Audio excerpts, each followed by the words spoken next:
पर आपके अंदर राम उतरे कि नहीं? राम केवल 4 दिन के लिए थे। राम को हमेशा के लिए हृदय में बिठा लो तो आपका गांव हमेशा के लिए अयोध्या बन जाएगा, हमारा देश हमेशा के लिए अयोध्या बन जाएगा। पर हम तो उस कहावत में बिलीव करते हैं कि मुख में राम बगल में छुरी, वो स्थिति होने लगी है। तो गायत्री परिवार ये कहता है कि आप अपने घर में रामायण लेकर आइए, आप अपने घर में गीता लेकर आइए।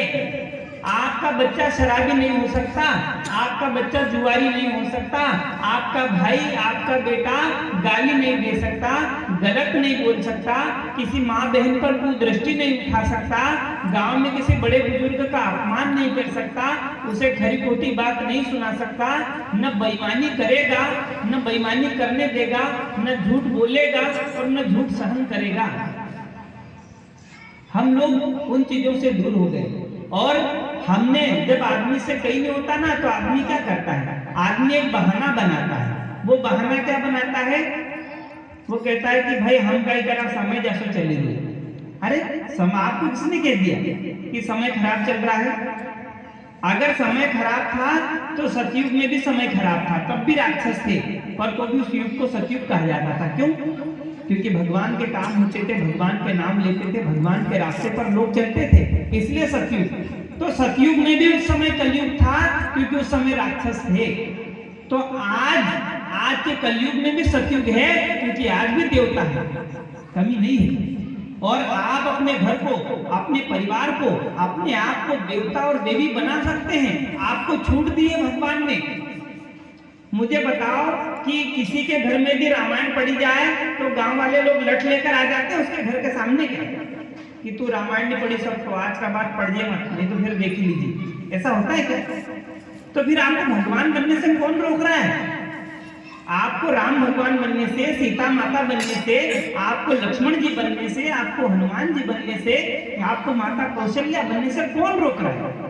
कोई और नहीं, आप। हम स्वयं। तुलसीदास जी महाराज को हनुमान जी उनके साथ बैठते थे, ऐसा कहा जाता है। तो तुलसीदास जी महाराज को ज्यादा समय नहीं हुआ, 450 साल हुए केवल इस धरती से, 450 साल मात्र तुलसीदास जी महाराज को। तो 450 साल पहले हनुमान जी थे, तो आज हनुमान जी नहीं है क्या? हमारे बड़े बुजुर्ग जानते होंगे जिनके घर में रामायण पढ़ी जाती है। रामायण पढ़ते हैं तो हम सबसे पहले एक श्लोक बोलते हैं और वो श्लोक ये है, कथा प्रारंभ होती है सुनो वीर हनुमान, आके आसन लीजिए प्रेम से आओ पवन कुमार। यानी हम भगवान राम की कथा कर रहे हैं। हे हनुमान जी, आप जहाँ कहीं भी हो, आपके प्रिय प्रभु की कथा सुनने के लिए आइए, आपके लिए आसन लगा हुआ है। जिस घर में रोज रामायण पढ़ी जाएगी उस घर में बजरंग बली रोज आएंगे, और जिस घर में रोज बजरंग बली आएंगे फिर उस घर में खराब लोग रह सकते हैं, खराब आदत रह सकती है, खराब विचार रह सकते हैं? संभव नहीं है। पर हमने रामायण को छोड़ दिया, हनुमान जी को विदा कर दिया, राम जी को विदा कर दिया, और हमने टीवी माता को ले आए, बम्बई के देवी देवताओं को ले आए, और खाना भी उसी के सामने खा रहे हैं, चाय भी उसी के सामने पी रहे हैं, अच्छे लंबे पांव कर ले, 2-3 तकिए लगा लिए और देख रहे हैं उसी में आधे आधे कपड़े पहने हुए लोगों को। और फिर हम कहते हैं कलयुग आ गया। कलयुग नहीं आया है, आपने उसे आने के लिए जगह दे दी, आपने उसे आने के लिए दरवाजा खुला कर दिया। पढ़िए रामायण, देखिए परिवर्तन आएगा। फिर राम कथा के सबसे बड़े प्रेमी कौन है? हनुमान जी के बाद भगवान शंकर और माता पार्वती। भगवान शंकर कहते हैं, रामायण में तुलसीदास महाराज ने लिखा है, कहूँ उमा में अनुभव अपना, साचो हरि को नाम जगत सब सपना। वो कहते हैं भगवान शंकर कि हरि का नाम सच्चा है।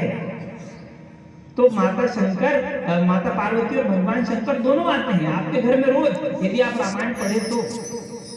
पर अफसोस कि हम नहीं पढ़ते। वो टीवी में सास बहू के झगड़े वाली नाटक घर घर में चलती रहती है। मैंने तो अपने घर में कभी नहीं देखी। केवल अगर कोई सीरियल देखना हो तो ऐतिहासिक और शिवाजी महाराज का सीरियल है, रानी लक्ष्मीबाई का सीरियल है, अहिल्या माता का सीरियल है, या और कोई रामायण है, ऐसे सीरियल चले ठीक है बात। लेकिन क्या बना रखा है, हम उसमें और 2 घंटे बर्बाद कर रहे हैं। इसलिए आज भी दुनिया बदल सकती है, हर गांव अयोध्या बन सकता है, हर घर में राम और माता सीता जैसे लोग हो सकते हैं, पर हमको उस रास्ते पर चलना पड़ेगा। पर हम कितने चतुर और चालाक हैं, हम इतने चालाक हैं कि हम सब तैरना तो सीखना चाहते हैं पर पानी में उतरना नहीं चाहते। हम सबको तैरना आ जाए, खूब मजा आएगा। पानी में उतरो, नहीं पानी में नहीं उतरेंगे, फिर हवा में तैरना नहीं सीखोगे। हम सब चाहते हैं कि स्वर्ग में जाएं। अगर स्वर्ग में जाना है तो भैया मरना पड़ेगा। नहीं साहब मरेंगे नहीं, आप तो डबल बात करते हो। स्वर्ग में भी जाना चाहते हो और मरना नहीं चाहते। आप तैरना चाहते हो, पानी में उतरना नहीं चाहते। आप चाहते हो कि मेरे घर में स्वर्ग आ जाए और स्वर्ग लाने लायक काम तो कोई कर नहीं रहे हो। आइए हमारे भाई साहब यहाँ से एक गीत दे रहे हैं, गीत के बाद फिर आगे की बात आपको बताएंगे। युवाओं के लिए विशेष ये गीत, उनका जो उत्साह था उसे आगे किस तरीके से चलाएंगे। मातृभूमि की माटी लेकर बढ़ो सृजन सेनानी, मातृभूमि की